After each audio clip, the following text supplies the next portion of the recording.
엄마, 나 이제 집에 가고 싶어. 우리 아버지 계신 배나무 집으로 가고 싶다. 순자가 나직하게 읊조린 그 말은 거실에서 터져나오는 자식들의 고함에 묻혀 허공으로 흩어졌습니다.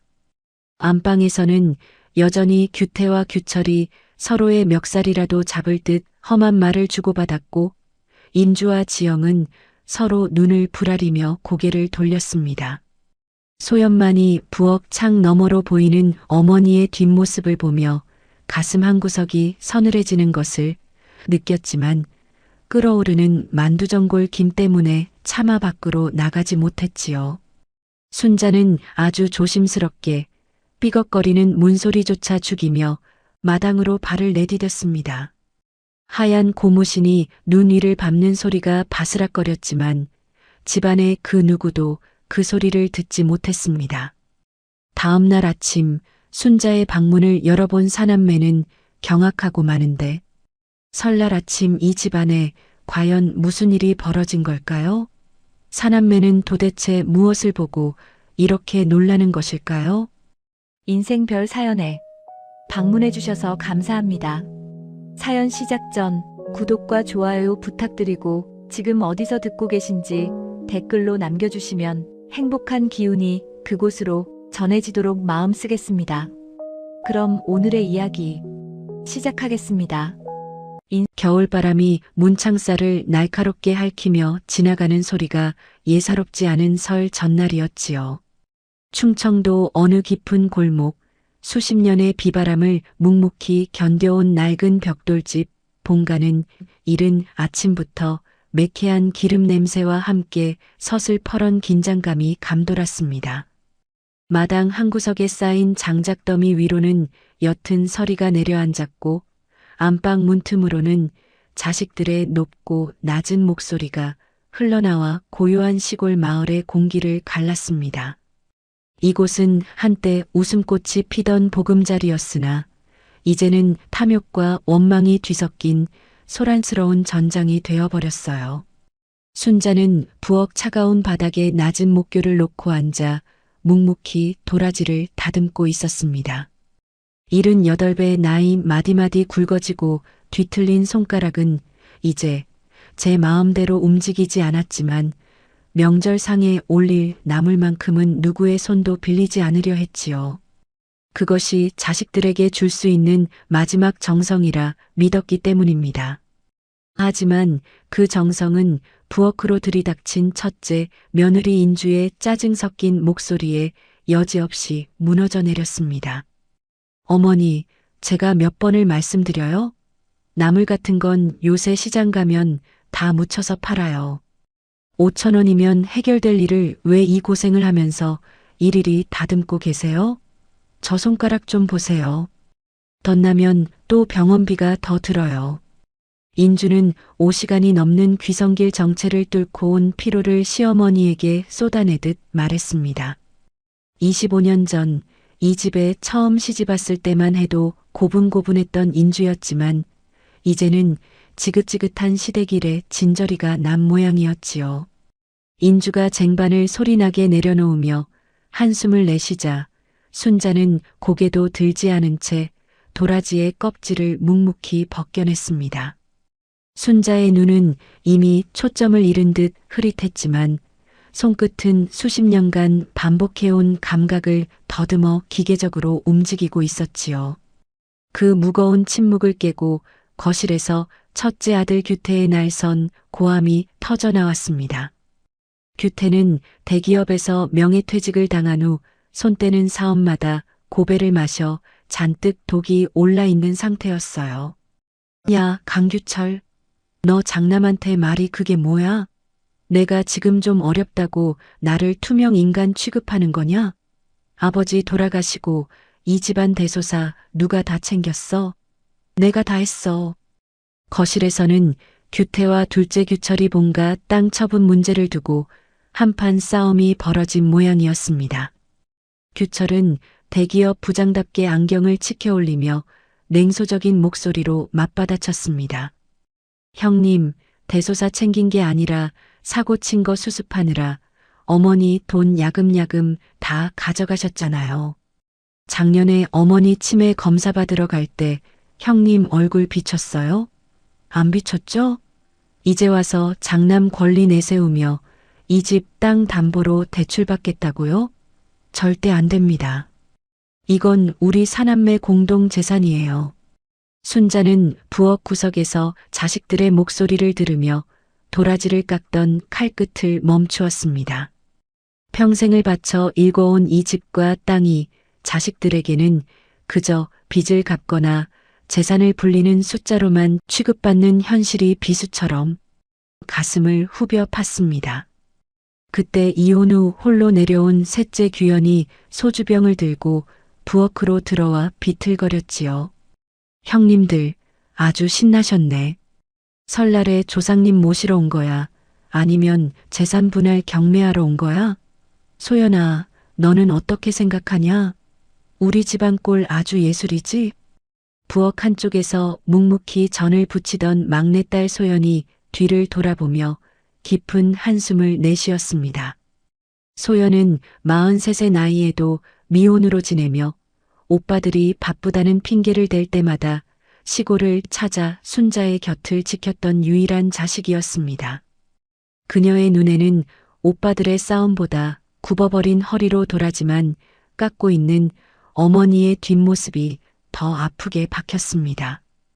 오빠, 술 좀 그만 마셔. 명절날 엄마 앞에서 그게 무슨 짓이야? 그리고 큰오빠랑 작은오빠도 제발 그만 좀 해. 엄마 안 보여? 엄마 어제부터 한 끼도 제대로 못 드셨어.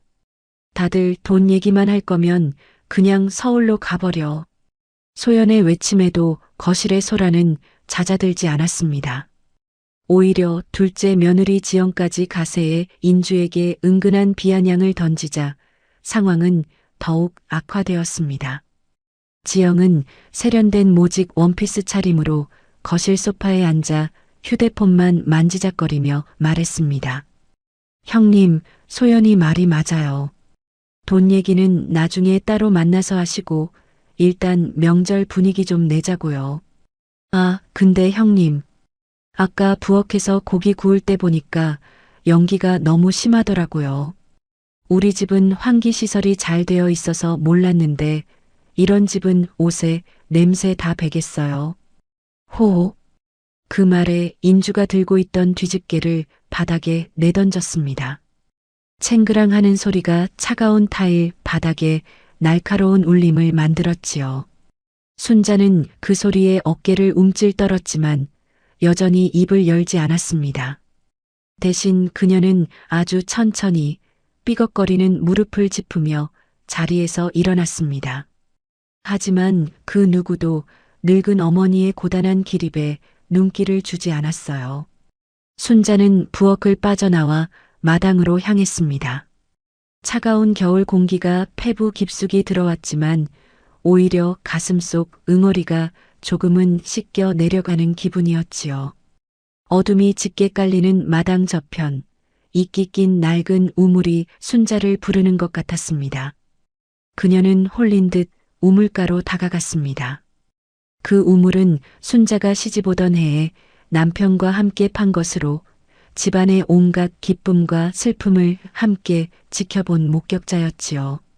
남편이 일찍 세상을 떠나고 홀로 사남매를 키울 때 배고프다 울어대는 자식들에게 줄 게 없어 혼자 우물가에 앉아 찬물로 배를 채우며 눈물을 쏟아내던 곳이었으니까요. 자식들은 저 안방에서 제사상에 올릴 고기를 굽고 유산 배분을 논하고 있지만 순자의 마음은 이미 이곳 본가를 떠나 배나무가 가득했던 저 너머 친정집터로 향하고 있었습니다. 엄마, 나 이제 집에 가고 싶어. 우리 아버지 계신 배나무 집으로 가고 싶다. 순자가 나직하게 읊조린 그 말은 거실에서 터져나오는 자식들의 고함에 묻혀 허공으로 흩어졌습니다. 안방에서는 여전히 규태와 규철이 서로의 멱살이라도 잡을 듯 험한 말을 주고받았고 인주와 지영은 서로 눈을 부라리며 고개를 돌렸습니다. 소연만이 부엌 창 너머로 보이는 어머니의 뒷모습을 보며 가슴 한구석이 서늘해지는 것을 느꼈지만 끓어오르는 만두전골 김 때문에 차마 밖으로 나가지 못했지요. 밤이 깊어지자 갈등의 폭풍이 지나간 시골집에는 무거운 정막이 찾아왔습니다. 싸우다 지친 자식들은 각자의 방으로 흩어져 잠을 청했고 규현은 거실에서 술기운에 쓰러져 코를 골았습니다. 하지만 순자는 잠을 이루지 못했습니다. 그녀는 장롱 구석 깊숙이 넣어두었던 낡은 보따리 하나를 꺼내 품에 안았습니다. 그것은 자식들이 쓰레기라 부를지언정 순자에게는 평생의 피땀이 서린 유산이었습니다. 순자는 아주 조심스럽게 삐걱거리는 문소리조차 죽이며 마당으로 발을 내디뎠습니다. 하얀 고무신이 눈 위를 밟는 소리가 바스락거렸지만 집안의 그 누구도 그 소리를 듣지 못했습니다. 순자는 우물가에 서서 잠시 고개를 들어 차가운 겨울 달을 바라보았습니다. 그리고 그녀는 아주 차분한 걸음으로 잡초 무성한 언덕 너머 배나무 집터를 향해 걷기 시작했습니다. 설날 아침에 비극이 시작되는 그 고요하고 잔인한 밤이었습니다. 설날 아침의 공기는 유난히도 차갑고 투명했습니다. 밤새 소리 없이 내려앉은 서리가 마당의 장독대와 낡은 담벼락 위로 하얀 소금기처럼 말라붙어 있었지요. 집안은 원래대로라면 차례 준비를 위해 도마 소리가 경쾌하게 울려 퍼지고 뽀얀 김이 모락모락 피어올라야 마당까지 온기가 전해져야 마땅한 시간이었어요. 하지만 본가의 거실은 원인을 알 수 없는 기이한 정적에 휩싸여 있었습니다.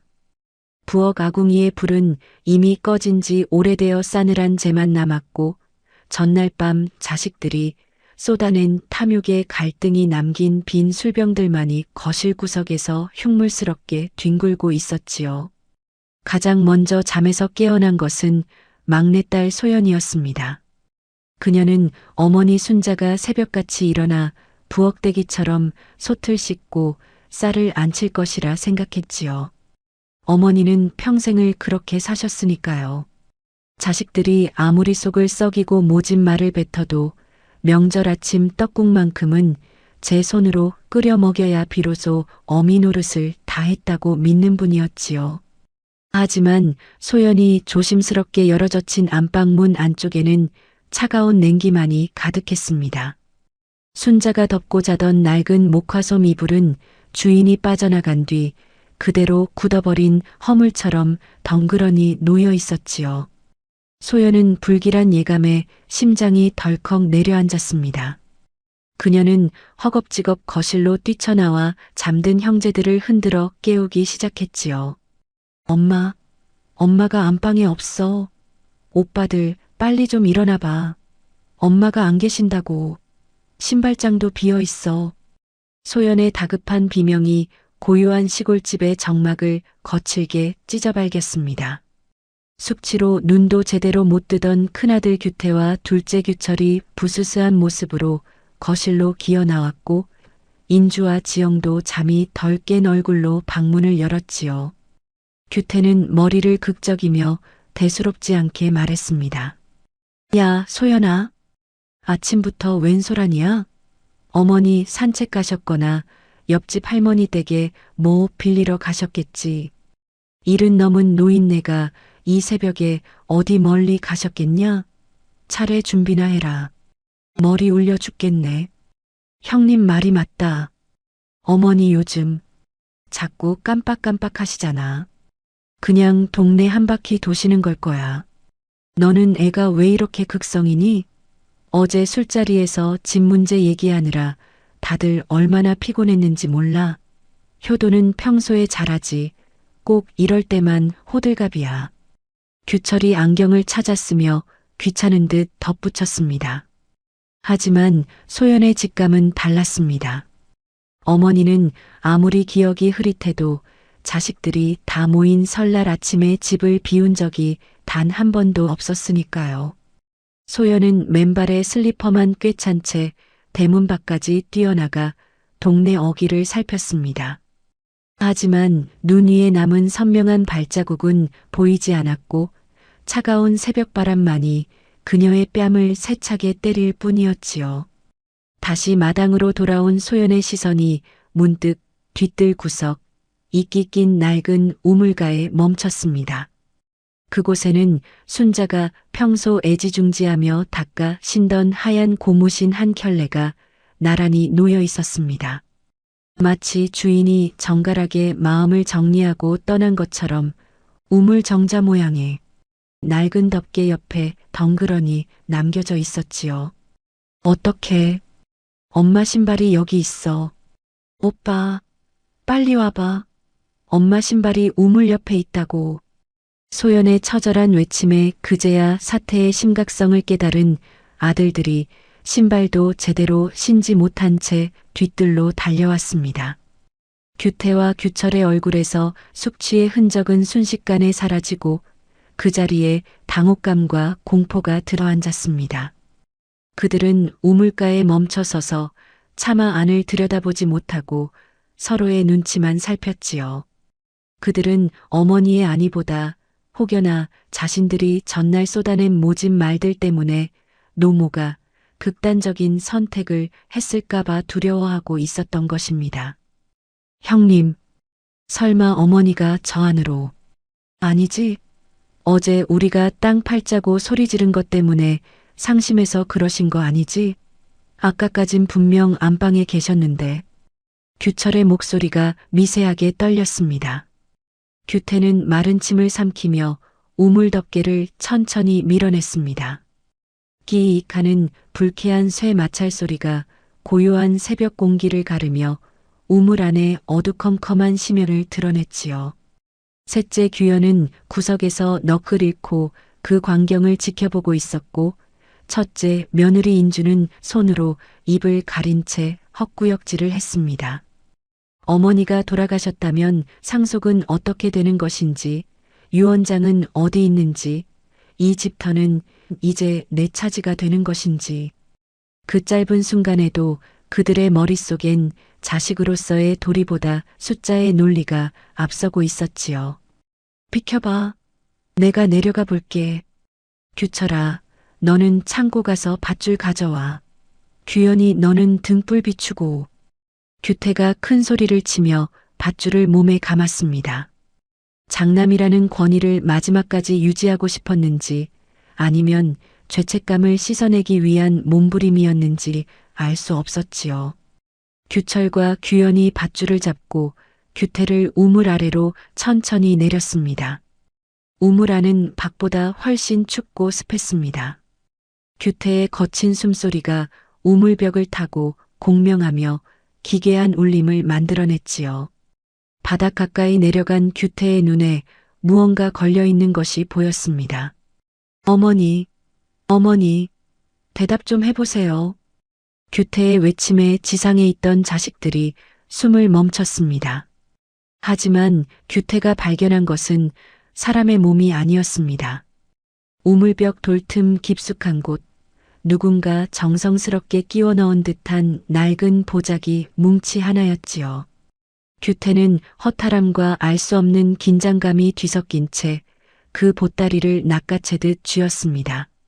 없어. 어머니는 안 계셔. 대신 뭐가 하나 있어. 일단 끌어올려봐, 빨리. 밧줄이 팽팽해지며 규태와 보따리가 지상으로 올라왔습니다. 흙먼지와 이끼가 잔뜩 묻은 그 보따리를 본 자식들의 눈빛이 순간 번뜩였습니다. 인주와 지영은 자신도 모르게 보따리 가까이 다가섰지요.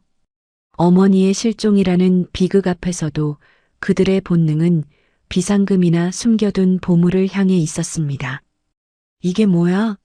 어머니가 우리 몰래 숨겨둔 금붙이라도 있는 거 아냐? 어제 그렇게 땅 없다고 잡아떼시더니 이런 데다 숨겨두셨나 보네. 형님, 빨리 열어봐요. 지영의 말이 끝나기도 전에 규태가 거친 손길로 보따리에 매듭을 풀었습니다. 매듭은 오랫동안 묶여 있었는지 돌처럼 단단하게 굳어 있었지만 탐욕에 눈이 먼 손길 앞에서는 속수무책이었지요. 마침내 보따리가 활짝 펼쳐졌을 때 자식들의 입에서는 탄식인지 실망인지 모를 기묘한 소리가 흘러나왔습니다. 그 안에는 금괴도 빳빳한 돈다발도 없었습니다. 대신 누렇게 변색된 낡은 종이들과 헝겊 뭉치들이 가득했지요. 그것을 본 규철은 허탈한 듯 실소를 터뜨렸고 인주는 허탈한 표정으로 뒤로 물러났습니다. 뭐야, 그냥 쓰레기잖아. 노인네가 치매 기운이 있다더니 이런 걸 보물이라고 우물에 숨겨둔 거야? 아침부터 이게 무슨 짓이야 정말. 규철의 차가운 냉소가 마당의 공기를 얼려버렸습니다. 하지만 그 보따리 안쪽에서 소연은 무언가를 발견하고 무릎을 꿇었습니다. 그것은 자식들이 쓰레기라고 부르는 것들 사이에 끼어 있던 순자가 평생을 바쳐 기록한 자식들의 삶이었지요. 어머니는 사라졌고 자식들은 실망했으며 우물가에는 차가운 새벽 서리만이 소리 없이 녹아내리고 있었습니다. 순자는 어디로 갔을까요? 자식들이 보따리 안에 알량한 가치를 따지는 동안 순자의 하얀 고무신은 아무런 대답 없이 우물가에 남겨져 주인을 기다리고 있었습니다. 그것은 마치 이 집안의 양심이 떠나버렸음을 알리는 쓸쓸한 깃발 같았습니다. 규태는 허망하게 보따리를 내려다보았고 규철은 벌써 전화를 꺼내들어 부동산 시세를 확인하기 시작했습니다. 소연은 보따리 속에 든 낡은 수첩을 품에 안고 마당 너머 어둠 속을 바라보았지요. 어머니의 자취는 보이지 않았고 산 아래 마을에서 들려오는 개 짖는 소리만이 고요한 명절 아침을 깨우고 있었습니다. 이들은 아직 알지 못했습니다. 이 보따리가 열리는 순간 자신들이 평생 외면해왔던 어머니의 거대한 사랑과 직면하게 될 것이라는 사실을 말이지요. 차디찬 우물 속에서 건져 올려진 낡은 보따리가 마당 한가운데 던져졌습니다. 흙먼지와 축축한 이끼가 잔뜩 묻은 그 뭉치는 마치 수십 년간 빛을 보지 못한 순자의 한이 응축된 덩어리 같았지요. 우물가에 둘러선 자식들의 눈빛은 어머니의 행방을 쫓던 불안함에서 어느덧 형형한 탐욕의 광기로 변해 있었습니다. 어머니의 신발이 우물 옆에 놓여 있을 때만 해도 사고를 걱정하던 자식들은 이제 이 보따리 안에 자신들의 인생을 역전시킬 무언가가 들어있을 것이라는 확신에 차 있었어요. 가장 먼저 손을 뻗은 것은 첫째 규태였습니다. 그는 진흙이 묻은 보따리 매듭을 거칠게 움켜쥐었지요. 비켜봐. 이거 내가 제일 먼저 발견한 거나 다름없어. 내가 장남이니까 내가 확인해야지. 어머니가 평생 이 집에 숨겨둔 비상금이 여기 들어있을 게 뻔해. 아버지가 남기신 금괴라도 있으면 이건 당연히 내 차지야. 규태의 말이 끝나기도 전에 둘째 규철이 그의 팔을 낚아챘습니다. 규철의 눈은 안경 너머로 날카롭게 빛나고 있었지요. 평소 이성적이고 차갑던 대기업 부장의 모습은 간대없고 그저 돈 냄새를 맡은 굶주린 짐승의 형상만 남았습니다. 형님, 장남 타령 좀 그만하세요. 사업 말아먹고 어머니 돈 야금야금 갖다 쓴 게 누군데? 이건 공동재산이야.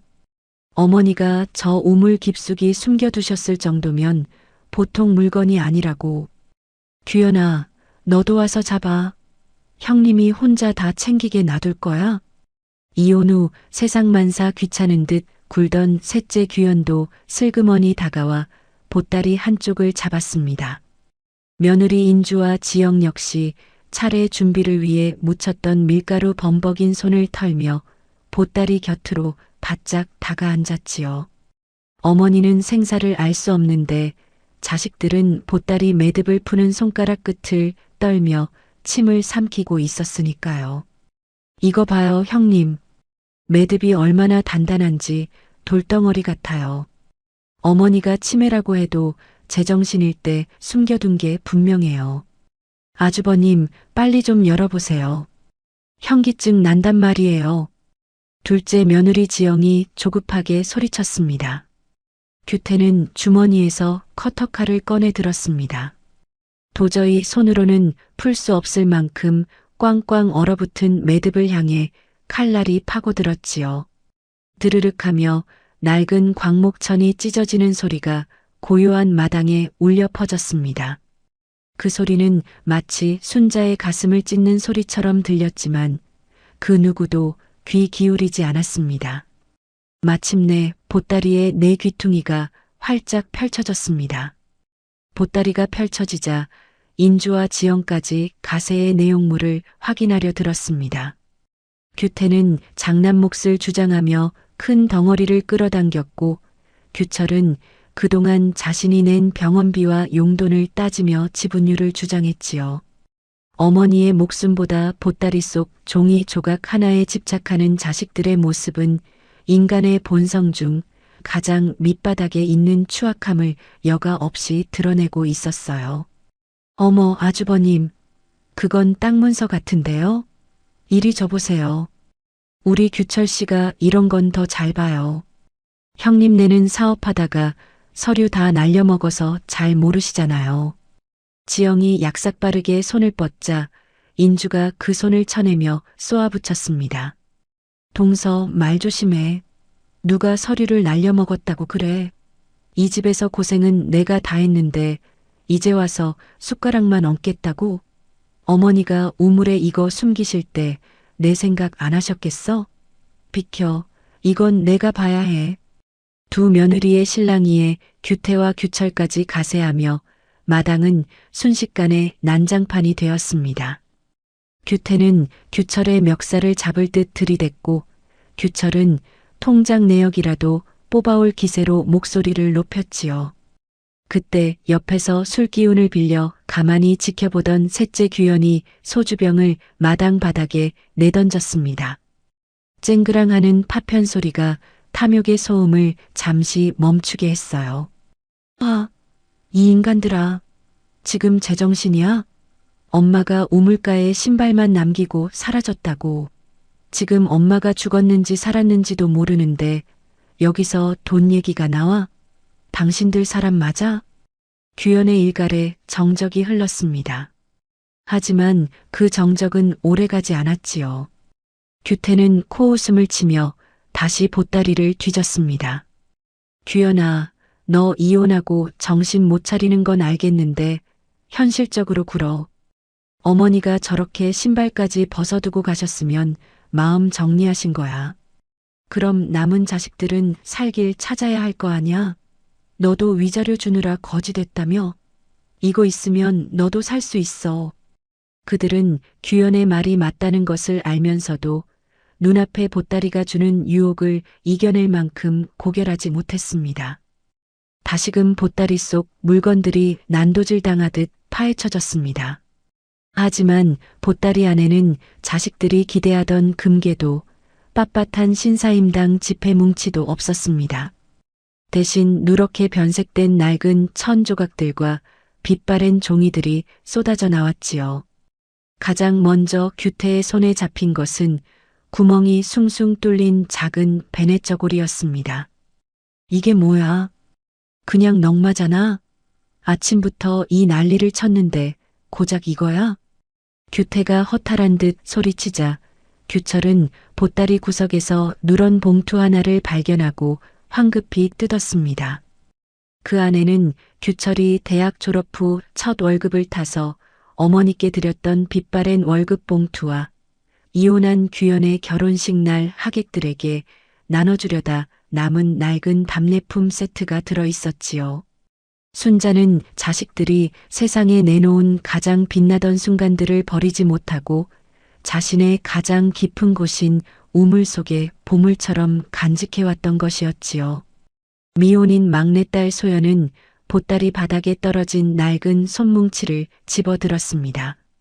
그 안에는 순자가 소연의 혼수 미천이라며 평생 시장통에서 나무를 팔아 모은 10원, 100원짜리 동전들이 가득 담긴 주머니와 알이 다 빠진 낡은 금가락지 하나가 들어 있었습니다.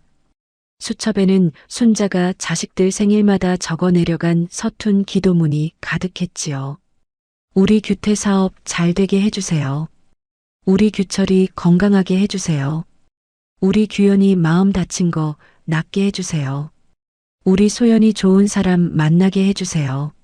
수첩의 글씨는 눈물 자국에 번져 있었고 맞춤법은 엉망이었지만 그 안에 담긴 사랑만큼은 지독하리만치 선명했습니다. 금괴보다 무거운 어머니의 사랑이 그들의 탐욕스러운 가슴을 짓누르기 시작한 것이지요. 엄마가 이거 우리 주려고 이 추운 우물 속에 숨겨두고 있었던 거야? 소연이 수첩을 가슴에 안고 오열하자 마당의 분위기는 급격히 냉각되었습니다. 인주와 지영도 민망한 듯 고개를 돌렸고 큰 소리치던 규태는 베네저고리를 든 채 멍하니 서 있었습니다. 하지만 수첩의 마지막 장에는 떨리는 글씨로 짧은 문장 하나가 더 적혀 있었으니까요. 내 새끼들 다 주고 싶은데 남은 게 이것밖에 없어서 미안하다. 나 이제 고향집에 가야겠다. 고향집. 이미 수십 년 전 사라지고 터만 남은 그곳. 어머니는 왜 그곳을 향했을까요? 자식들은 이제야 어머니의 정신이 이미 오래전부터 현실의 고통을 견디지 못하고 과거의 안식처로 도망치고 있었다는 사실을 깨달았습니다. 하지만 그 깨달음 뒤에도 여전히 누가 어머니를 찾으러 갈 것인가를 두고 눈치를 보는 자식들의 시선은 여전히 비겁했습니다.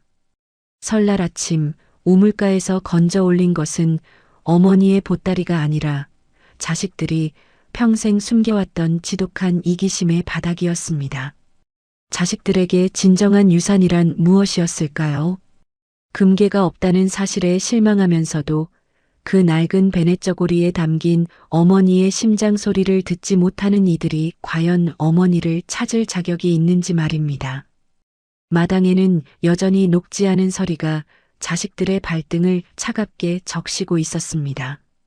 우물가에 펼쳐진 낡은 보따리는 이제 단순한 헝겊 뭉치가 아니었습니다. 그것은 자식들의 잠재된 욕망을 끌어내는 판도라의 상자였지요. 순자의 실종이라는 거대한 비극은 보따리가 열리는 순간 마치 안개처럼 흩어져 버렸습니다. 자식들은 이제 어머니의 생사보다 보따리 속에 감춰진 숫자와 가치에 매몰되어 있었습니다. 그들의 눈에는 슬픔 대신 상대보다 더 많은 것을 차지하겠다는 야만적인 경쟁심만이 번들거리고 있었어요. 비켜봐요. 형님만 장남이에요? 나도 이 집안 자식이고 그동안 어머니 병원비며 생활비 꼬박꼬박 붙인 사람이야. 지분이 있다면 내가 더 많다고. 둘째 규철이 규태의 손에 든 서류 뭉치를 낚아채며 소리쳤습니다. 규태는 얼굴이 불그락푸르락해진 채 규철의 어깨를 밀쳐냈지요. 장남으로서의 권위가 바닥으로 떨어진 규태에게 남은 것은 오직 이 유산을 통한 재기뿐이었습니다. 야, 강규철, 너 말 다 했어? 내가 보낸 돈? 그게 돈이야? 나는 장남으로서 이 집을 지키고 어머니 모시느라 인생 다 바쳤어. 내가 서울에서 에어컨 바람 쐬며 일할 때 나는 여기서 흙 파먹으며 버텼다고. 이 보따리에 든 거 다 내 거야. 손 떼. 두 형제의 싸움에 기름을 부은 것은 며느리들이었습니다. 첫째 며느리 인주는 해진 앞치마를 벗어 던지며 규철의 아내 지영을 매섭게 노려보았습니다. 동선에는 그동안 명절에 와서 설거지 한번 제대로 한 적 있어? 맨날 허리 아프다, 애들 학원 보낸다 핑계대며 쏙 빠져나가더니 이제 와서 어머니 유산을 노네? 양심도 유분수지. 어머니가 우물에 이거 숨기실 때 25년 동안 수발든 큰 며느리 생각 안 하셨겠어? 이건 당연히 우리 집 몫이야. 지영도 지지 않고 입술을 실룩거리며 맞받아쳤습니다. 세련된 코트 자락에 흙이 묻는 것도 잊은 채 그녀는 규철의 옆에 바짝 붙어 인주를 쏘아붙였지요. 형님, 고생하신 건 알겠는데 그건 그거고 이건 이거죠. 요새 세상에 장남이라고 다 가져가는 법이 어디 있어요? 우리 규철 씨가 어머니 치매 약값 대느라 얼마나 고생했는지 형님이 아세요? 그리고 어머니도 참 웃기시네. 돈 없다고 그렇게 손녀 용돈 한 푼 안 주시더니 우물에다 이런 걸 숨겨두셨어? 사람 참 뒤통수 치시네. 평생을 자식들을 위해 헌신한 노모의 비밀스러운 보따리가 자식들에게는 그저 뒤통수나 계산서로 취급받고 있었으니까요. 보따리 속에 낡은 통장과 땅 문서처럼 보이는 서류들을 두고 네 사람의 손길이 뒤엉켰습니다. 서로를 밀치고 당기는 와중에 형님, 그 입 닥쳐. 엄마가 우리한테 준 게 돈뿐이야? 우리가 입고 자고 먹은 거 다 엄마 피땀이야. 근데 엄마가 없어졌는데 이깟 종이 쪼가리가 눈에 들어와? 나 거지 맞아. 근데 형님들처럼 괴물은 아니야. 규현의 외침에 규철이 안경을 고쳤으며 차갑게 덧붙였습니다. 규현아, 감정적으로 굴지 마. 현실을 봐. 어머니가 치매 증상이 심해지셔서 이런 행동을 하신 건데 우리가 여기서 울고불고 한다고 어머니가 돌아오셔? 일단 이 보따리에 뭐가 들었는지 확실히 하고 그 다음 일을 논하는 게 순서야. 형님, 그거 이리 줘봐요. 제가 전문가한테 물어볼게요. 그는 어머니의 행방보다 서류의 효력을 먼저 따지고 있었고 형제 간의 우애보다 상속 비율을 먼저 계산하고 있었지요. 거실은 이제 차례를 지내기 위한 경건한 장소가 아니라 서로를 뜯어먹으려는 맹수들의 사냥터가 되어버렸습니다. 며느리들은 이제 보따리 속 물건들을 하나하나 꺼내 바닥에 펼쳐놓았습니다. 흙 묻은 천 조각, 낡은 가계부, 꼬깃꼬깃한 돈 봉투들. 인주는 봉투 속의 금액을 확인하며 혀를 찾고 지영은 서류의 날짜를 확인하며 한숨을 내쉬었습니다. 막내딸 소연은 이 참혹한 광경을 지켜보며 주저앉아 울기 시작했습니다. 그만해. 제발 그만해. 엄마가 보고 있어. 엄마가 우물 속에서 우리를 지켜보고 있었다고. 엄마가 우리를 어떻게 키웠는데. 오빠들 정말 이러면 벌 받아. 천벌 받는다고. 소연의 울음 섞인 호소에도 불구하고 다툼은 멈추지 않았습니다. 규태는 자신의 권리를 주장하며 서류를 품에 안았고 규철은 그것을 빼앗으려 달려들었습니다. 인주와 지영은 서로의 과거 실수를 들먹이며 인신공격을 퍼부었지요. 명절 아침 본가는 더 이상 가족의 안식처가 아니었습니다. 그것은 탐욕이라는 괴물이 삼켜버린 뼈대만 남은 흉가와 다름없었지요. 자식들이 보따리 속 알량한 권리를 두고 싸우는 동안 순자의 하얀 고무신은 차가운 새벽 서리를 맞으며 우물가에 홀로 남아 있었습니다.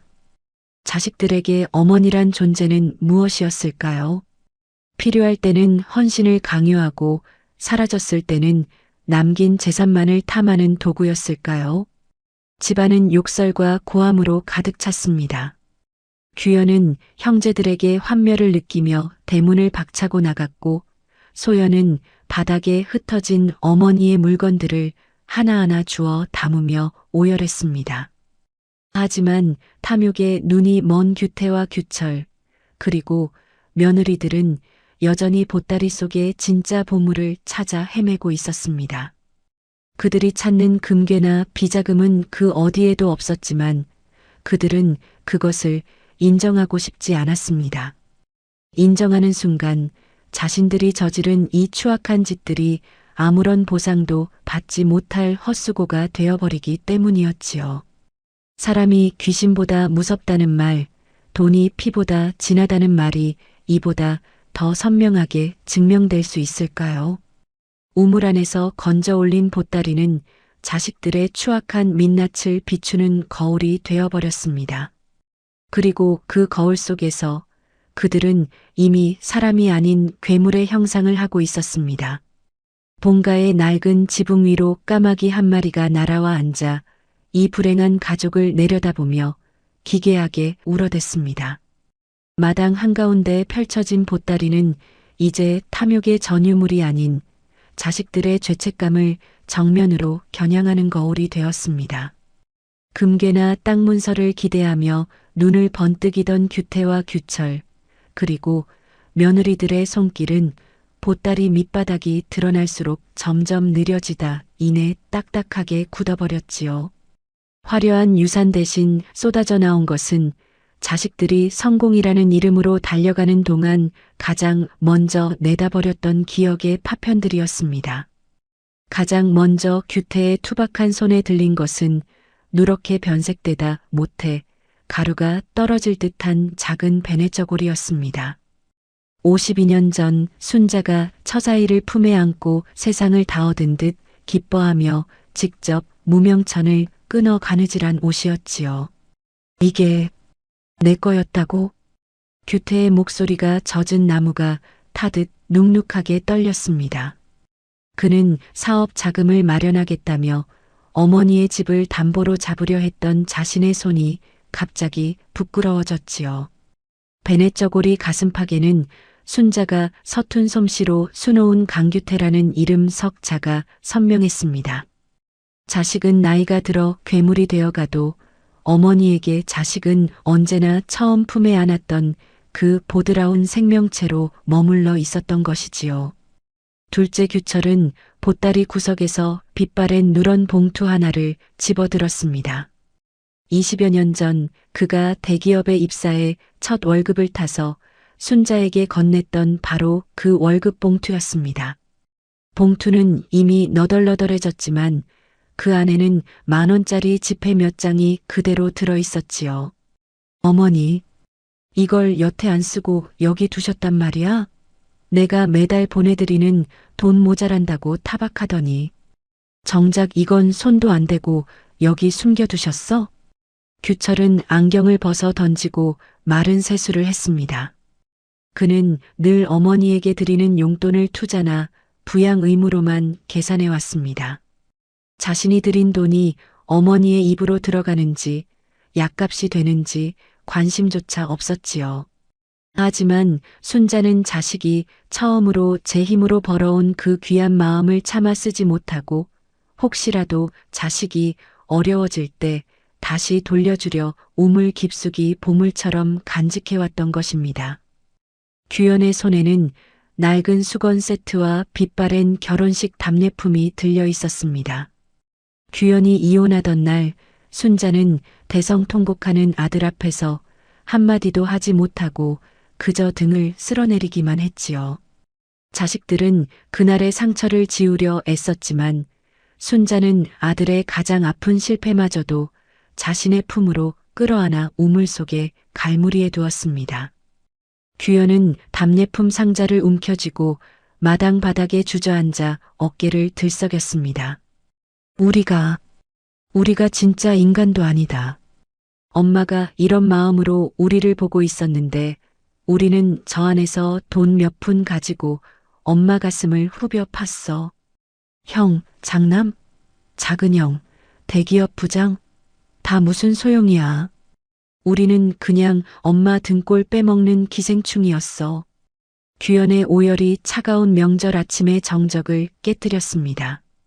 며느리 인주와 지영도 이제는 보따리 근처에 가지 못한 채 멀찌감치 서서 고개를 떨구었지요. 지영은 자신이 뱉었던 뒤통수 친다는 말이 스스로의 심장을 찌르는 가시가 되어 돌아오는 것을 느꼈습니다.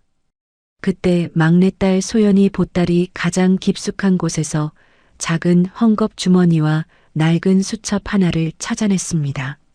주머니 안에는 알이 다 빠진 낡은 금가락지 하나와 10원, 100원짜리 동전들이 묵직하게 들어있었지요. 그것은 순자가 미혼인 막내딸이 혹여나 나중에 기죽어 살까봐 시장통에서 나무를 팔고 남은 잔돈을 수십 년간 모아온 엄마의 비상금이었습니다. 소연은 떨리는 손으로 순자의 수첩을 펼쳤습니다. 수첩에는 자식들의 생일과 그날그날 자식들을 위해 올린 서툰 기도문이 가득했지요. 3월 12일 규태 사업 잘 되게 해주세요. 5월 20일 규철이 건강하게 해주세요. 7월 4일 규현이 마음 아픈 거 낫게 해주세요. 우리 소연이 외롭지 않게 해주세요.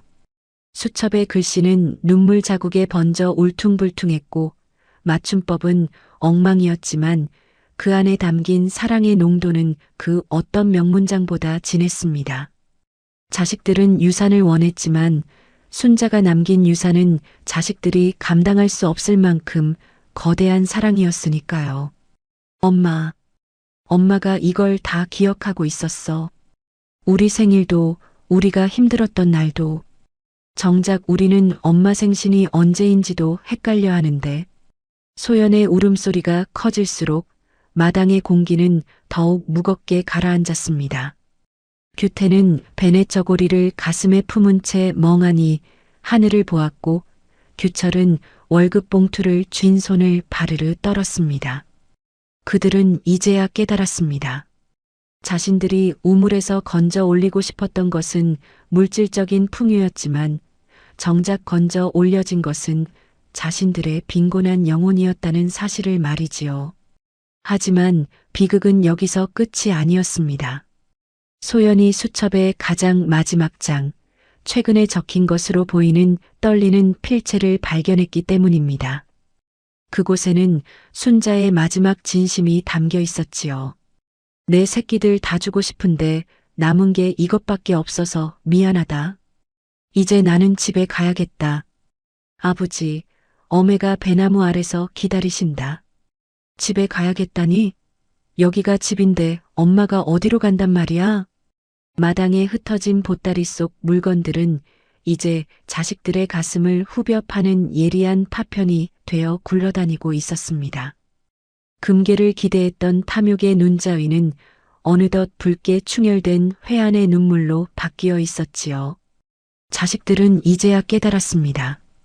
어머니 순자가 우물 속에 숨겨 지킨 것은 낡은 헝겊 쪼가리가 아니라 자식들이 성공이라는 미명하에 가장 먼저 내다버렸던 자신들의 가장 순수했던 시절이었다는 것을 말이지요. 막내딸 소연은 떨리는 손으로 순자의 낡은 수첩 마지막 장을 다시금 읽어내려갔습니다. 눈물로 얼룩져 번진 글씨체는 순자가 마지막 힘을 짜내어 적은 유언과도 같았어요. 아버지, 엄에 계신 배나무집 가고 싶다. 여기가 아니라 거기로 가야겠다. 소연이 떨리는 목소리로 그 문장을 읊조리자 규태와 규철은 마치 벼락이라도 맞은 듯 그 자리에 얼어붙었습니다. 규태는 멍하니 하늘을 올려다보았지요. 그곳에는 설날 아침의 차가운 해가 야속하게 떠오르고 있었습니다. 순자가 늘 말하던 집은 자식들이 모여 재산 싸움을 벌이던 지금의 본가가 아니었습니다. 그것은 순자가 시집 오기 전 세상의 고단함을 알지 못했던 단발머리 소녀 시절에 부모님의 사랑을 듬뿍 받으며 살았던 저 언덕 너머의 친정 집터였던 것입니다. 형, 어제 엄마가 자꾸 이상한 소리 하셨잖아. 자꾸 배꽃이 핀다고, 아버지가 마중 나오셨다고. 나는 그게 그냥 노망난 소리인 줄 알고 제발 조용히 좀 하라고 소리만 질렀는데 규철이 제 손등을 입으로 깨물며 흐느꼈습니다. 대기업 부장이라는 직함도 계산기처럼 정확했던 그의 이성도 어머니의 지독한 그리움 앞에서는 아무런 쓸모가 없었지요. 규태는 베넷 저고리를 품에 안은 채 대문을 향해 비틀거리며 걸어나갔습니다. 우리가 엄마를 몰아낸 거야. 여기가 집인 줄 알았는데 엄마한테 여기는 지옥이었던 거야. 자식 새끼들이 모여서 땅 판다, 대출 받는다 소리 지르며 싸우는데 엄마가 어디에 마음을 붙였겠어? 그래서 엄마는 도망간 거야. 자신을 유일하게 예뻐해 주던 할머니, 할아버지 계신 그 옛날 집으로. 규태의 자주 섞인 목소리가 시린 새벽 공기를 갈랐습니다. 어머니가 육체적으로 사라진 것이 문제가 아니었습니다. 어머니의 영혼이 이미 이 가족에게서 마음을 거두고 수십 년 전의 과거로 망명해버렸다는 사실이 그들을 더욱 절망케 했지요. 며느리 인주와 지영도 이제는 아무런 말을 보태지 못했습니다. 자신들이 시어머니를 향해 뱉었던 가시돋친 말들이 얼마나 순자를 외롭게 만들었을지 그 차가운 진실이 비수처럼 가슴에 박혔기 때문입니다. 오빠 가만히 있을 때가 아니야. 지금 영하 10도야. 엄마 그 얇은 호치마 차림으로 나가셨다고. 거기는 이제 집도 없고 다 무너진 터뿐이잖아. 빨리 가야 해. 소연이 규태의 옷자락을 잡아당기며 소리쳤습니다. 셋째 규현은 이미 대문 밖으로 뛰어나가 시동을 걸고 있었지요. 하지만 규태는 고개를 저었습니다. 차는 못 가. 그 길은 이제 잡초가 무성해서 사람 발길 끊긴 지 오래야. 우리 걸어서 가야 해. 엄마가 걸어간 그 길 그대로 따라가야 한다고. 자식들은 약속이라도 한 듯 마당에 흩어진 순자의 보따리를 허겁지겁 챙겨 들었습니다. 규태는 베네쩌고리를, 규철은 월급 봉투를, 규현은 낡은 내복을 가슴에 품었습니다. 화려한 외투를 입은 자식들이 흙 묻은 넝마들을 보물처럼 껴안고 산길을 오르는 모습은 마치 잃어버린 영혼을 찾으러 가는 고행자들과도 같았지요. 뭔가 뒷산 너머 마을 사람들도 이제는 잊어버린 낡은 고갯길이 나타났습니다. 순자가 어린 시절 물동이를 이고 넘나들던 그 길이었지요. 자식들은 가파른 경사에 숨을 몰아쉬며 길을 재촉했습니다. 구두 굽이 부러지고 세련된 코트가 나뭇가지에 걸려 찢어졌지만 그 누구도 멈추지 않았습니다. 어머니는 매년 설날마다 이 험한 길을 홀로 넘어 친정 부모님께 마음으로나마 세배를 드리러 왔을지도 모른다는 사실을 그들은 이제야 짐작할 수 있었습니다. 고개를 넘자 저 멀리 황량한 집터가 눈에 들어왔습니다. 담장은 무너져 내리고 석가래는 썩어 문드러진 지 오래된, 이제는 흔적조차 희미한 순자의 고향 집터였습니다. 그곳에는 순자가 유난히 좋아했다던 커다란 배나무 한 그루만이 앙상한 가지를 하늘로 뻗은 채 버티고 서 있었지요. 뭔가 뒤편에 굽이진 고갯길은 자식들에게는 낯설기만 한 타향의 길이었지만 순자에게는 평생 가슴에 품고 살았던 단 하나의 생명선과도 같았지요. 자식들은 가파른 경사로를 오르며 거친 숨을 몰아쉬었습니다. 영하의 추위 속에서 내뱉는 숨결은 하얀 안개가 되어 흩어졌고 구두굽이 진흙과 서리가 섞인 흙바닥을 파고들 때마다 기분 나쁜 마찰음이 들렸습니다. 값비싼 코트 자락이 가시덤불에 걸려 찢어지는 소리가 고요한 산속에 서글프게 울려 퍼졌어요. 평생 어머니의 희생 위에서 꽃길만 걸어왔던 자식들이 이제야 비로소 어머니가 홀로 짊어지고 넘었을 고통의 무게를 육체적으로 체감하기 시작한 것이었지요. 언덕 꼭대기에 다다르자 저 멀리 마을에서도 버림받은 외딴섬처럼 고립된 순자의 옛 친정 집터가 눈에 들어왔습니다. 담장은 이미 10수년 전에 무너져 내려 돌무더기가 되었고 지붕이 사가 없어진 집터에는 작초만이 죽은 듯 말라붙어 있었지요. 그 황량한 폐허 한가운데 잎사귀 하나 없이 앙상한 뼈대만 남은 늙은 배나무 한 그루가 마치 이 집안의 비극을 지켜보는 목격자처럼 우뚝 서 있었습니다. 겨울바람이 배나무의 빈가지 사이를 지날 때마다 휘파람 같은 기괴한 소리가 났는데 그것은 마치 순자가 평생 삼켜온 울음소리처럼 들렸습니다. 어머니, 엄마, 거기 있어? 큰아들 규태의 목소리가 갈라진 폐부 사이로 터져나왔습니다. 그는 자신의 사업 실패를 탓하며 어머니의 땅을 노렸던 그 비겁한 장남의 탈을 벗어 던지고 오직 어머니의 생사만을 쫓는 어린아이의 눈을 하고 있었지요. 자식들의 시선이 일제히 무너진 담벼락 아래 하얀 서리가 내려앉은 배나무 밑동으로 향했습니다. 그곳에는 낡은 호치마를 겹겹이 껴입은 작은 인형이 웅크리고 앉아 있었어요. 숨이 턱 끝까지 차오른 사남매는 차마 그 인형에게 다가가지 못한 채 그대로 얼어붙었습니다. 어머니 순자는 마치 박제된 것처럼 미동도 없이 앉아 있었지요. 머리 위로는 설날 아침에 차가운 눈가루가 날렸고 그녀의 어깨는 이미 하얀 눈꽃으로 덮여 있었습니다. 그녀의 뒷모습은 너무나 작고 초라해서 마치 누군가 손을 대면 그대로 바스러져 흙으로 돌아갈 것만 같은 위태로움을 머금고 있었지요. 형, 저기 봐. 엄마야. 엄마가 진짜 저기 앉아 계셔. 어떡해, 저러다 얼어 죽으시면 어떡해. 엄마, 정신 좀 차려봐. 둘째 규철이 안경을 벗어 던지고 소리쳤습니다.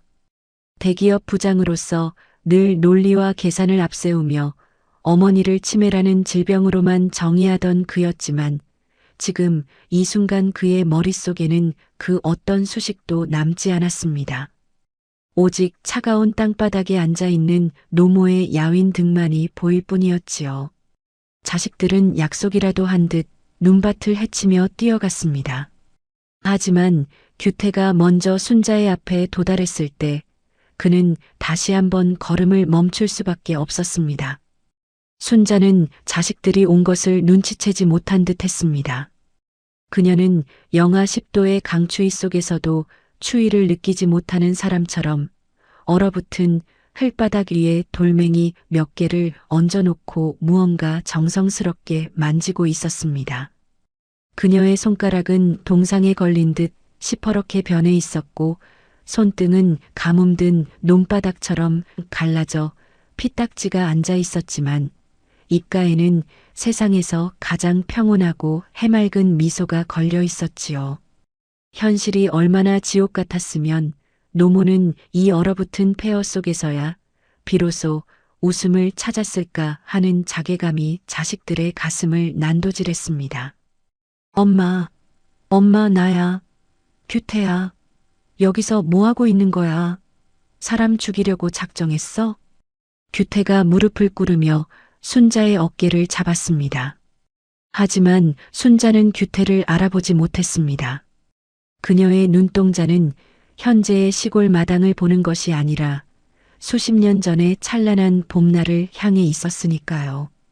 그녀의 눈앞에는 지금의 폐허가 아닌 하얀 백꽃이 눈송이처럼 흩날리던 18살의 마당이 펼쳐져 있었던 것입니다. 아이고, 우리 규태 왔니? 일찍도 왔네. 조금만 기다려라. 지금 외할머니가 아궁이에 불 뗐으니까 금방 뜨끈뜨끈한 떡국 나올 거다. 우리 규태가 배고프면 안 되지. 조금만 기다려, 응? 순자의 목소리는 여리고 부드러웠습니다. 자식들에게 소리를 지르거나 돈 때문에 타박을 듣던 그 기력 없는 노인의 목소리가 아니었습니다. 그것은 가장 사랑받던 딸이었을 때, 그리고 자식을 처음 품에 안았을 때의 생기 넘치는 음성이었지요. 순자는 얼어붙은 돌멩이를 소중하게 어루만지며 그것이 마치 갓 구워낸 떡인 양신용을 했습니다. 엄마, 무슨 소리 하는 거야? 나 규태야, 엄마 큰아들. 여기는 집도 없고 아무것도 없는데 왜 여기서 이러고 있어? 제발 정신 좀 차려. 규태가 울부짖으며 순자의 차가운 손을 감싸쥐었습니다. 하지만 순자는 천천히 고개를 저으며 하늘을 가리켰습니다. 야야, 저기 봐라.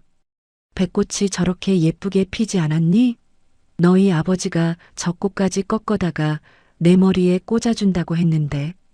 참, 아버지는 어디 갔노? 장 보러 갔나? 얘들아, 너희 외할아버지 오시면 절 올릴 준비해라. 오늘이 설날 아니냐? 할아버지 무서운 거 알지? 얼른 들어가서 세수들 하고 와라. 순자는 치매의 늪에 빠져 현실의 고통을 통째로 도려내버린 듯 했습니다. 그녀에게 지금의 추위는 백꽃의 서늘함이었고 굶주림은 제사 음식을 기다리는 설렘이었습니다. 자식들이 유산과 돈을 두고 아기 다툼을 벌이던 그 지옥 같은 본가에서 도망쳐 순자는 유일하게 상처받지 않았던 시절의 기억 속으로 숨어버린 것이지요. 이혼 후 냉소적이었던 셋째 규현이 순자의 앞에 엎드려 통곡하기 시작했습니다. 그는 순자의 마른 다리를 붙들고 머리를 조아렸지요. 엄마 미안해. 나 엄마 힘든 거 알면서도 내 이혼한 게 더 크다고 엄마 한 번도 안 안아줬어. 나 죽일 놈이야 엄마. 제발 정신 좀 차려봐. 나 규현이야. 엄마가 제일 아픈 손가락이라고 하던 셋째. 엄마가 나 때문에 울던 날이 얼마나 많은데. 규현의 오열에도 순자는 그저 인자한 미소를 지으며 규현의 머리를 쓰다듬었습니다. 아이고, 우리 손님이 배가 많이 고픈가 보네. 왜 이렇게 울어? 설날에 우는 거 아니다. 복 달아난다. 조금만 기다려. 우리 엄마가 떡국 다 돼간다니까. 손님도 한 그릇 줄게. 우리 집 인심 좋은 거 몰라? 순자의 손길은 거칠고 딱딱했지만 그 안에는 자식들이 평생 잊고 살았던 무조건적인 온기가 남아 있었습니다. 자식들은 어머니를 부양해야 할 짐이나 돈을 요구할 대상으로만 여겨왔지만 순자는 정신이 나가는 순간까지도 자식들을 먹여야 한다는 어미의 본능만을 부여잡고 있었던 것입니다. 막내딸 소연은 순자의 시퍼런 발을 발견하고 비명을 질렀습니다. 신발도 없이 혹겸 양말만 신은 채 그 험한 산길을 넘어왔으니 발은 이미 감각이 없는 상태였지요. 소연은 자신의 코트를 벗어 순자를 감싸고 차가운 발을 가슴팍에 넣어 녹였습니다. 엄마 제발. 오빠들 빨리 엄마 업어. 여기서 이러다 진짜 큰일 나. 엄마 나 소연이야. 엄마 막내딸. 우리 집에 가자. 응? 제발 우리 따뜻한 데로 가자. 여기가 어디라고 이러고 있어. 소연의 눈물이 순자의 뺨에 떨어졌습니다.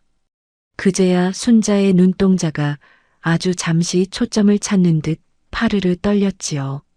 그녀는 소연의 얼굴을 빤히 들여다보더니 품속에서 무언가를 소중하게 꺼냈습니다. 그것은 우물에서 발견되었던 보따리에 미처 들어가지 못했던 순자의 품 안 제일 깊숙한 곳에 있던 작은 주머니였습니다. 소연아, 너 왔니?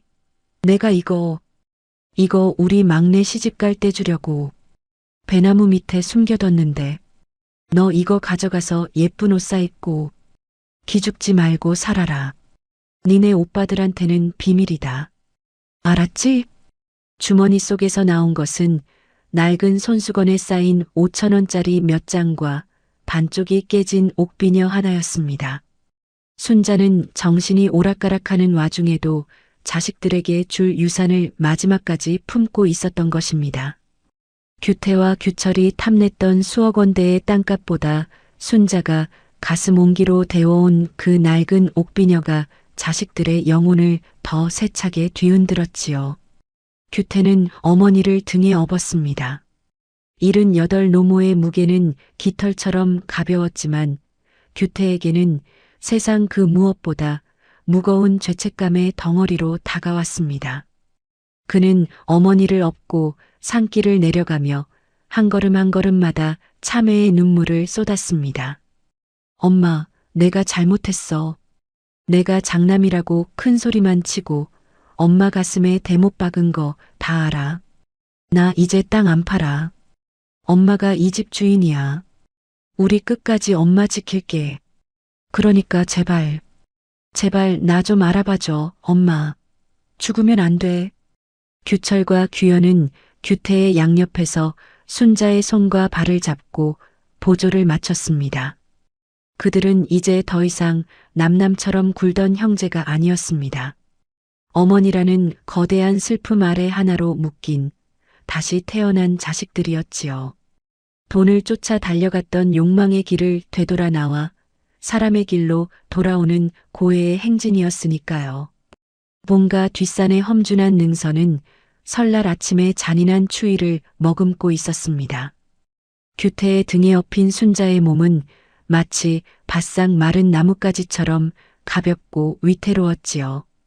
78배의 풍파를 견뎌온 그 몸뚱이가 고작 이 정도 무게밖에 되지 않았다는 사실에 규태는 발걸음을 옮길 때마다 가슴이 무너져 내리는 기분이었습니다. 화려한 패딩과 고급 코트를 입은 자식들이 어머니가 평생을 바쳐 지켜온 그 낡은 보따리와 넝마 같은 옷가지들을 보물처럼 껴안고 산을 내려오는 풍경은 기이하리만치 서글픈 광경이었어요. 산길을 내려오는 내내 순자는 규태의 등에 뺨을 비비며 나직하게 노래를 흥얼거렸습니다. 그것은 가사도 불분명하고 곡조도 희미한 순자의 어린 시절 기억 속에만 남아있는 어느 고향의 자장가였지요. 배꽃이 피었네. 하얀 눈송이처럼 피었네. 우리 아버지 오실 때 됐는데 왜 안 오실까? 떡국 끓여놨는데. 차가워지면 안 되는데. 순자의 헛된 속삭임이 규태의 귓가를 스칠 때마다 규태의 눈물은 멈추지 않고 흘러내려 어머니의 여윈 어깨를 적셨습니다. 규태는 이를 악물었습니다. 자신이 장남이라는 이름으로 휘둘렀던 그 알량한 권위와 사업 자금이 급하다며 어머니의 집을 담보로 잡으려 했던 그 추악한 욕심이 떠올라 스스로의 뺨을 갈기고 싶은 심정이었지요. 그는 지금까지 어머니를 자신에게 무언가를 끊임없이 주어야 하는 존재로만 여겨왔습니다. 어머니도 한때 누군가의 귀한 딸이었고 꽃다운 꿈을 가진 소녀였다는 사실은 단 한 번도 상상조차 해본 적이 없었던 것이지요. 본가 마당에 들어서자 전날 밤의 난장판이 그대로 남아 자식들을 맞이했습니다. 거실에는 유산 다툼을 벌이며 내던졌던 술병 조각들이 흩어져 있었고 부엌에는 인주가 신경질적으로 내팽개쳤던 뒤집개자 차갑게 식어 있었지요. 자식들은 이제야 그 풍경이 얼마나 부끄럽고 참혹한 것이었는지 절감했습니다. 규태는 순자를 안방 가장 따뜻한 아랫목에 눕혔습니다. 소연은 얼른 아궁이에 불을 지피고 따뜻한 물을 데워 어머니의 시퍼렇게 얼어붙은 발을 씻기기 시작했습니다. 언니, 수건 좀 더 가져와. 엄마 발이 감각이 없어. 어떻게 이 작은 발로 그 산길을 어떻게 넘어간 거야? 소연의 울음 섞인 요청에 첫째 며느리 인주가 황급히 수건을 적셔왔습니다. 인주의 눈가도 이미 붉게 짓물러 있었지요. 25년 동안 시어머니와 사사건건 부딪히며 지긋지긋한 노인네라고 속으로 수천 번을 되뇌었던 그녀였습니다. 하지만 지금 제 눈앞에 생사를 오가며 헛소리를 하는 순자의 모습은 시어머니가 아니라 그저 가엾은 한 여자일 뿐이었습니다. 그녀 역시 누군가의 며느리로 살며 겪었던 서러움을 순자에게 투사하며 모질게 굴었지만 결국 순자가 그 모진 세월을 버티게 한 동력이 자식들을 향한 저 지독한 보따리 속 사랑이었다는 것을 깨닫는 순간 그녀의 원망은 거대한 해일 같은 미안함으로 변해버렸습니다. 둘째 규철은 거실 한복판에 멍하니 서서 자신이 빼앗으려 했던 어머니의 서류 가방을 바라보았습니다. 대기업 부장이라는 직함이 주는 오만함으로 어머니를 치매 노인이라 규정하고 요양병원으로 보내버리는 것이 합리적인 해결책이라 믿었던 자신의 이성이 얼마나 잔인한 칼날이었는지 깨닫게 된 것이지요. 형, 나 진짜 괴물인가 봐. 엄마가 저 수첩에 내 월급 봉투를 간직하고 있는 줄도 모르고 나는 엄마가 돈만 밝히는 줄 알았어. 매달 보내주는 용돈이 아까워서 전화 한 통 안 했는데 나 진짜 어떻게 해야 해? 규철이 규태의 옷소매를 잡고 어린아이처럼 울음을 터뜨렸습니다. 규태는 아무 말 없이 규철의 어깨를 감싸 안았습니다. 두 형제는 이제야 비로소 서로의 멱살을 잡던 원수가 아니라 어머니라는 거대한 뿌리에서 갈라져 나온 한 줄기 혈육임을 온몸으로 느끼고 있었지요. 시멘트 벽이나 땅 문서가 아니라 부서진 마음들이 다시 결합하는 것이야말로 진정한 집의 완성이라는 뜻이었어요. 셋째 규현은 부엌에서 홀로 소주병을 치우고 바닥을 닦았습니다. 이혼 후 세상을 저주하며 어머니의 안부조차 묻지 않았던 자신의 냉소가 순자의 가슴에 얼마나 깊은 구멍을 냈을지 짐작조차 할 수 없었지요. 규현은 어머니가 우물에 던져두었던 자신의 첫 월급 내복을 품에서 꺼내보았습니다. 낡고 해진 그 천조각에서 아직도 어머니의 땀 냄새와 흙 냄새가 나는 것 같아 그는 차가운 부엌 바닥에 머리를 박고 흐느꼈습니다.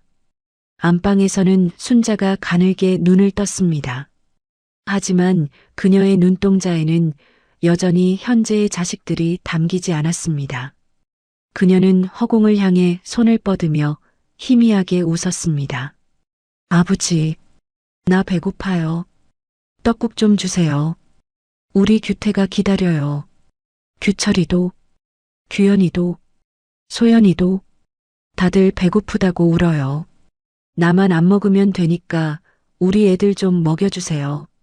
순자의 그 한마디는 안방에 모여있던 자식들의 심장에 대못을 박았습니다. 치매라는 어둠 속에서도 순자가 끝까지 놓지 않은 유일한 기억은 자신이 배고픈 것이 아니라 자식들이 배고플까봐 걱정하는 어미의 처형이었던 것이지요.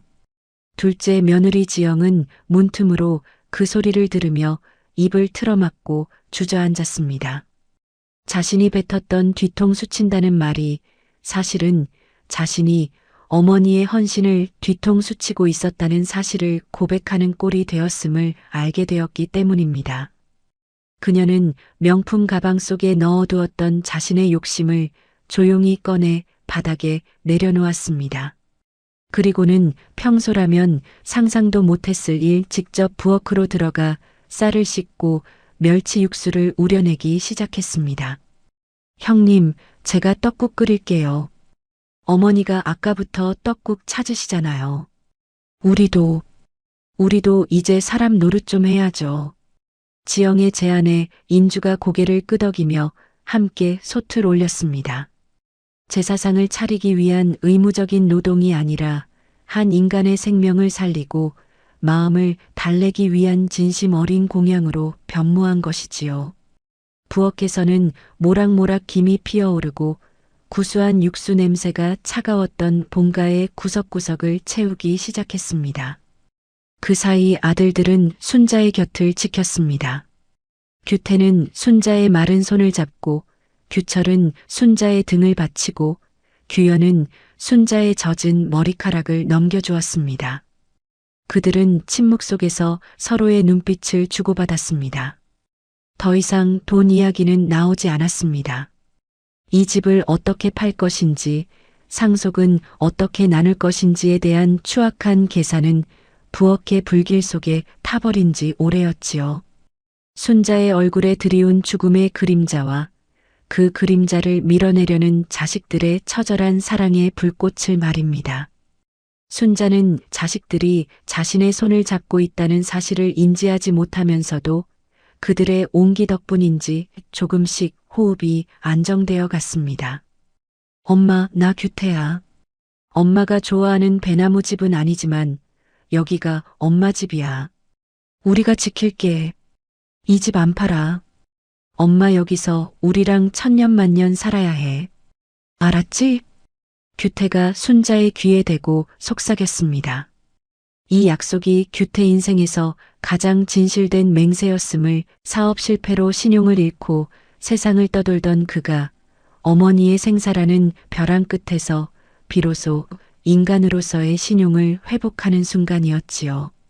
뭔가 마당에 쌓여있던 눈이 조금씩 녹아내리며 처마 밑으로 낙수 소리가 들리기 시작했습니다.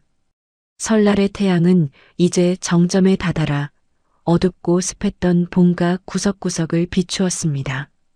우물가에 남겨졌던 순자의 하얀 고무신은 소연이 깨끗하게 닦아 댓돌 위에 올려두었습니다. 그 신발은 이제 주인이 돌아오기만을 기다리는 고요한 기다림의 상징이 되었습니다. 자식들은 이제야 알게 되었습니다. 진정한 명절은 풍성한 음식이나 조상께 올리는 절에 있는 것이 아니었습니다. 살아계신 부모의 주름진 손을 잡고 그 속에 담긴 고단한 세월을 함께 나누는 것이야말로 진정한 설날의 완성이라는 사실을 말이지요. 본가의 낡은 벽시계가 정오를 알리는 타종을 울렸습니다. 자식들의 긴 고행과 참회의 시간이 지나고 비로소 새로운 시작을 알리는 소리였습니다. 안방으로 떡국 냄새가 밀려 들어왔습니다. 순자는 감았던 눈을 다시 천천히 떴습니다. 이번에는 아주 짧은 순간이었지만 그녀의 눈동자의 앞에 앉은 규태의 얼굴이 비쳤습니다. 규태냐? 순자의 갈라진 목소리에 안방은 다시금 울음바다가 되었습니다. 규태는 어머니의 손을 얼굴에 부비며 어린아이처럼 대답했습니다. 응, 엄마. 나 규태야. 엄마 큰아들 규태 왔어. 지옥 같은 탐욕의 바다를 건너온 자식들에게 어머니가 건넨 단 한마디의 이름. 그것은 이 세상 그 어떤 유산보다 값진 축복이었으며 비로소 이 가족이 다시 시작할 수 있다는 희망의 증표였습니다. 설날의 햇살은 이제 안방 깊숙이 들어와 사남매와 늙은 노모의 야윈 손 위를 따뜻하게 덮어주고 있었습니다. 엄마, 미안해. 우리가 잘못했어. 엄마가 이렇게 아픈 줄도 모르고 우리는 우리 잘 사는 것만 생각했어. 엄마, 제발 눈 좀 떠봐. 우리 다시는 안 싸울게. 엄마 집 안 팔게. 소연의 오열이 적막한 안방을 가득 채웠습니다. 규태와 규철은 그 모습을 차마 마주보지 못한 채 문간에 서서 고개를 떨구었습니다. 장남이라는 명분으로 어머니의 희생을 당연시했던 규태와 돈이면 모든 효도가 끝난다고 믿었던 규철. 그들은 지금 자신들이 쥐고 있던 땅 문서나 월급 봉투보다 순자의 갈라진 발뒤꿈치에 박힌 굳은 살이 훨씬 더 무거운 가치임을 뼈저리게 느끼고 있었지요. 형님, 나 진짜 나쁜 놈이다. 엄마가 저 수첩에 내 초등학교 일기장까지 간직하고 있는 줄도 모르고 나는 엄마가 노망나서 짐스럽다고만 생각했어. 나 대기업 다니면 뭐해? 내 엄마 마음 하나 읽을 줄 모르는데. 규철이 안경을 벗어 던지고 벽에 머리를 짓지으며 통곡했습니다. 규태 역시 규철의 어깨를 붙잡고 함께 무너져 내렸지요. 나도 마찬가지다, 규철아. 내가 사업 말아먹고 엄마한테 손 벌릴 때 엄마가 그 돈 마련하려고 시장에서 나물 팔아 모은 쌈짓돈까지 우물에 숨겨둔 줄은 꿈에도 몰랐어. 나는 그냥 엄마가 인색한 줄만 알았지. 내가 엄마 가슴에 대못을 박아도 유분수지. 두 형제는 어머니의 야윈 손을 하나씩 나누어 잡고 무릎을 꿇었습니다. 조상에게 올리는 형식적인 차례보다 살아계신 부모의 고통 앞에 무릎을 꿇는 이 참회야말로 이 집안에 필요했던 진정한 제사였던 것이지요.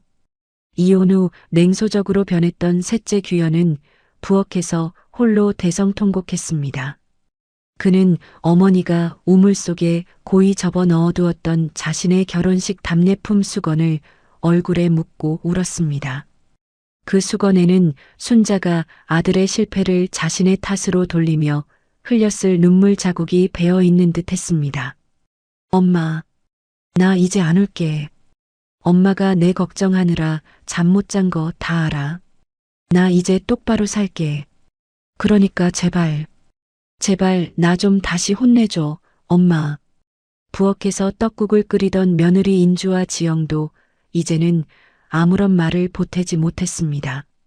자신들이 시어머니를 향해 뱉었던 뒤통수 친다거나 병원비가 아깝다는 말들이 얼마나 순자를 고독한 우물가로 내몰았을지 그 차가운 진실이 비수처럼 가슴에 박혔기 때문입니다. 지영은 평소라면 손도 대지 않았을 낡은 냄비를 닦으며 소리 없이 눈물을 훔쳤습니다. 탐욕과 증오로 가득 찼던 공간에 이제는 지독한 미안함과 연민의 냄새가 진동하고 있었지요. 순자는 깊은 잠에 빠진 듯 미동도 없었지만 자식들의 온기가 전해진 덕분인지 시퍼렇던 안색이 조금씩 돌아오고 있었습니다. 그때 순자가 가늘게 눈을 뜨며 헛손질을 하기 시작했습니다. 아버지, 우리 애들 떡국 줬어요? 규태가 배고프면 화내는데 규철이는 고기 많이 넣어주고 우리 막내는 계란 지단 예쁘게 올려줘야 하는데 정신이 온전치 않은 상태에서도 순자의 첫마디는 자식들의 끼니 걱정이었습니다. 규태는 순자의 손을 자기 얼굴에 비비며 오열했습니다. 엄마, 여기 있어. 우리 떡국 다 끓였어. 엄마가 안 끓여도 우리가 다 했어. 그러니까 엄마는 이제 아무 걱정 마. 우리 배불러, 엄마. 자식들은 보따리 속에서 금괴를 찾았지만 순자가 남긴 진정한 유산은 치매라는 어둠조차 뚫고 나오는 어미의 본능 그 자체였던 것이지요. 자식들은 이제야 깨달았습니다. 자신들이 그토록 갈구하던 집의 가치는 공시지가나 상속 지분에 있는 것이 아니라 이 낡고 병든 어머니의 숨결 속에 있었다는 사실을 말입니다. 안방은 자식들의 통곡 소리로 가득 찼습니다. 그것은 슬픔의 소리이자 동시에 수십 년간 묵어있던 오해와 갈등의 찌꺼기를 씻어내는 정화의 소리이기도 했습니다. 며느리 인주는 정성스럽게 끓인 떡국 한 그릇을 들고 안방으로 들어왔습니다. 그녀는 시어머니 앞에 무릎을 꿇고 떨리는 손으로 수저를 들었습니다. 어머니, 저 인주예요. 제가 잘못했어요.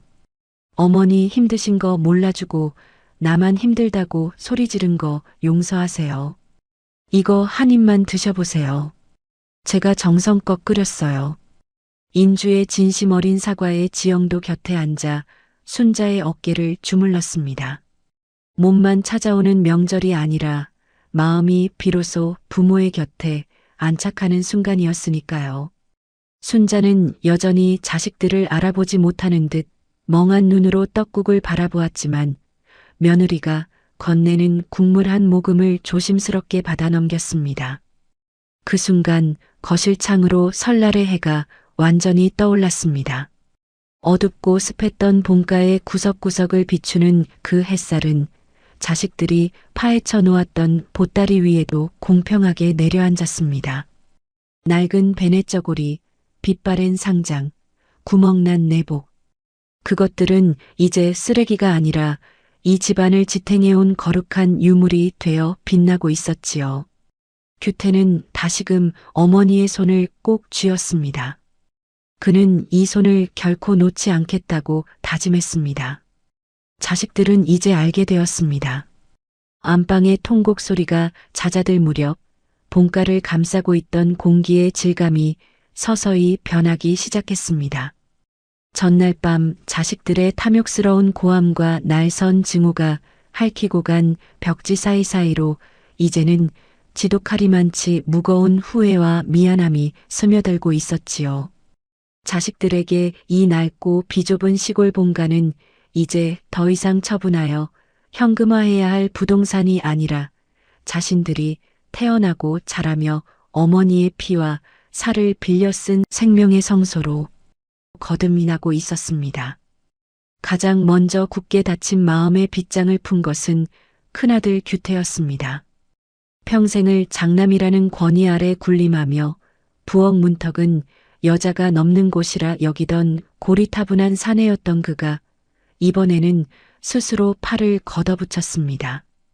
그의 굵은 팔뚝에 돋은 힘줄은 이제 재산을 지키기 위한 위협이 아니라 어머니를 위해 무엇이라도 해야 한다는 절박한 의지의 표현이었지요.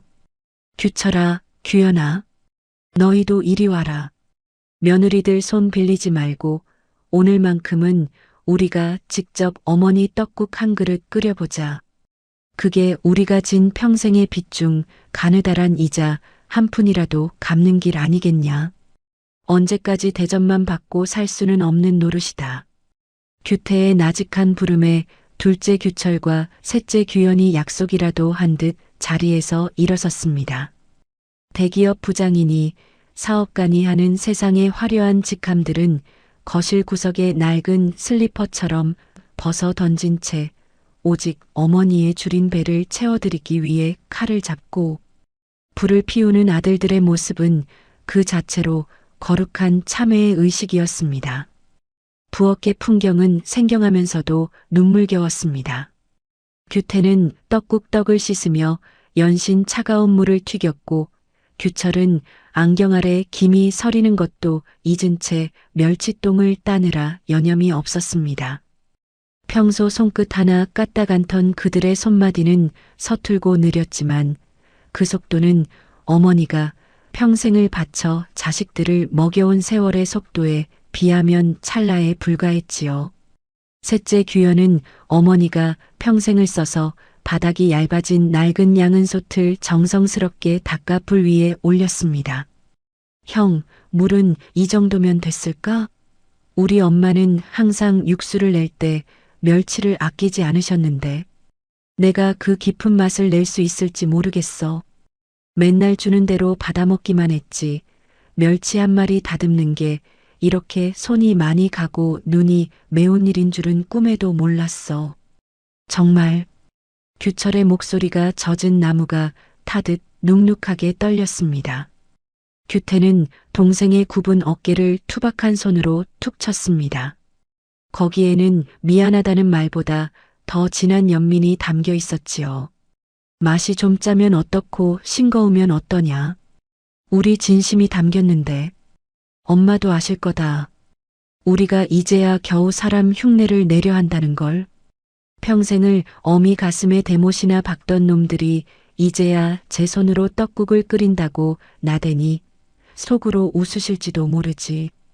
떡국 한 그릇에 담긴 것은 단순히 흰 떡과 육수가 아니었습니다.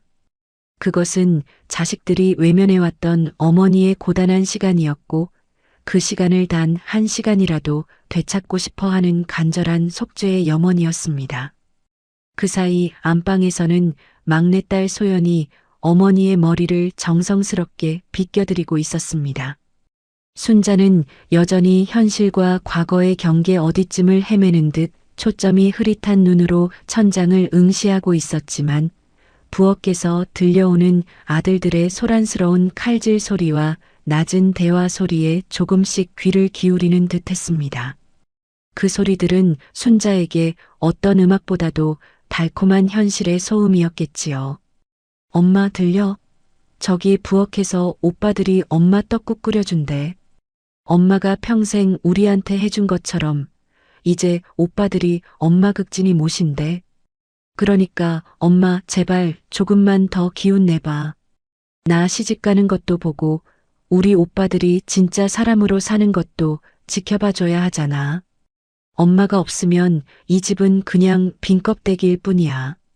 소연의 간절한 호소에 순자의 주름진 눈꺼풀이 파르르 떨렸습니다. 그녀의 정신은 여전히 배나무가 흐드러지게 핀 친정터의 기억 속을 서성이고 있었지만 자식들의 사랑이 담긴 그 투박한 소리들이 마치 튼튼한 밧줄처럼 그녀의 영혼을 붙잡아 현실로 끌어올리고 있었던 것입니다. 마침내 아들들이 정성스럽게 차린 떡국 한 상이 안방으로 들어왔습니다. 모양은 울퉁불퉁하고 고명으로 얹은 지단은 조금 타버렸지만 그릇마다 자식들의 눈물과 땀이 고여 있었습니다. 규태는 어머니의 가냘픈 등을 자신의 든든한 어깨로 받쳐 일으켜 세웠고 규철은 숟가락을 들어 국물을 조심스럽게 후후 불었습니다. 어머니, 저 규태예요. 제가 끓인 떡국 한번 드셔보세요. 소금 조절을 잘 못해서 조금 짤지도 모르겠는데. 그래도 엄마 주려고 제가 인생 처음으로 끓인 거예요. 이거 드시고 기운 내셔야 해요. 순자는 멍한 눈으로 규태를 바라보다가 천천히 입을 벌려 국물을 한 모금 받아 넘겼습니다. 따뜻한 온기가 그녀의 식도를 타고 내려가는 순간 기적과도 같은 일이 벌어졌습니다. 순자의 눈동자에 맺혀있던 뿌연 안개가 걷히고 아주 짧은 순간이었지만 이성과 기억의 빛이 돌아온 것이었습니다. 그녀는 눈앞에 있는 규태의 얼굴을, 그리고 방안을 가득 채운 규철과 규현, 소연의 얼굴을 하나하나 훑쳤습니다. 규태냐? 규철이도, 규현이도 여기 다 있네? 니들이 웬일로 부엌에 들어갔어? 옷에 기름 다 묻게. 남자가 부엌일 하는 거 아니랬는데. 순자의 그 갈라진 한마디가 방 안에 울려 퍼지는 순간 자식들은 약속이라도 한 듯 숨을 멈추었습니다. 정신이 돌아온 것이었습니다. 순자는 비록 야위고 병든 육신을 가졌지만 자식들을 알아보는 그 맑은 눈빛만큼은 다시금 강인한 어머니의 모습으로 돌아가 있었지요. 엄마, 나 보여? 진짜 나 보여? 나 나쁜 놈 규태야, 엄마. 미안해, 엄마. 우리가 진짜 잘못했어. 우리 땅 안 팔아. 돈 그게 다 무슨 소용이야.